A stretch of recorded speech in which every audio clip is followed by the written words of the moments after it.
Welcome to The Explainer. So, Elon Musk recently gave this hugely controversial speech at a big rally in London, and today we're going to break down his key arguments. We're going to use his own words to explain his diagnosis of Britain's problems, his mandate for what needs to be done, and the pretty stark vision he presented for the country's future. So, first question, why was Musk even there? Well, he framed his whole appearance as this deeply personal mission. He connected it to his own British heritage and a real fear that the nation's core identity was just disappearing. He actually said, "What I see happening is a destruction of Britain." And that personal stake, that's really the key to understanding everything that came next. All right, let's get into section 1, the diagnosis. Musk starts off by painting a picture of a nation that is absolutely in crisis. He basically built his entire case around these three core threats. First, massive, uncontrolled migration. Second, a government that he says has completely failed its people. And third, something he calls the woke mind virus. That's his phrase for progressive ideologies that he views as destructive. And the key thing here is he argues these aren't separate problems. He sees them as one single force, all working together to destroy the country. Okay, so let's dive a little deeper into the migration point. Musk gets really specific here. He claims it's not random at all, but a deliberate political strategy he calls voter importation. His argument is, and I'm quoting here, if they can't convince their nation to vote for them, they're going to import people from other nations to vote for them. So in his view, it's a way to basically cancel out the democratic power of the people already living there. His second point was a full-on attack on the British government. I mean, he didn't just call it incompetent. He argued that it has become a government against the people. And his evidence for this? He pointed to a failure to protect citizens, claims that it's trying to hide crimes, and that it's creating all these stifling regulations that he believes just kill innovation. And just to really hammer home how serious he thinks this is, Musk made this incredibly inflammatory statement. He directly linked his political opponents to actual violence. And he told the crowd, let that sink in for a minute. That's who we're dealing with here. This was, without a doubt, a major escalation in his rhetoric.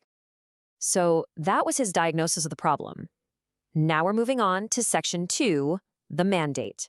This is his call to action. He framed this whole battle as, fundamentally, a fight for free and open debate. He even brought up the British author George Orwell, arguing that freedom of speech is literally the only way to get to the truth, and that this fundamental right was under direct attack. Now, what's really interesting is who he was talking to. He made it clear his message wasn't for the political activists. No, he said it was for the reasonable sinner, the quiet, ordinary citizens. His whole point was that the stakes are just way too high for them to stay silent anymore. And this leads to his central and really stark warning. I mean, listen to how he reframes the whole situation. He's saying it's no longer a choice between peace and violence. For him, it's now a matter of pure survival. He's telling that quiet center that staying on the sidelines just isn't an option anymore, because the fight is coming to them whether they like it or not. And here's the really crucial point. This isn't just a call to protest or to vote differently in the next election. Musk explicitly said there isn't time for that. As you can see, he laid out a direct 4-step path to immediate political upheaval, what he himself called revolutionary government change. And that brings us to the final part, section 3, the vision. Musk basically ends his speech by presenting Britain with a giant fork in the road. And here are the two paths he laid out. It's an incredibly stark black and white choice. On one side, you've got a future of total darkness, total societal collapse. But on the other side, he paints this utopian vision using the classic sci-fi image of a Star Trek reality to represent a future of technological greatness. I mean, the contrast could not be more extreme.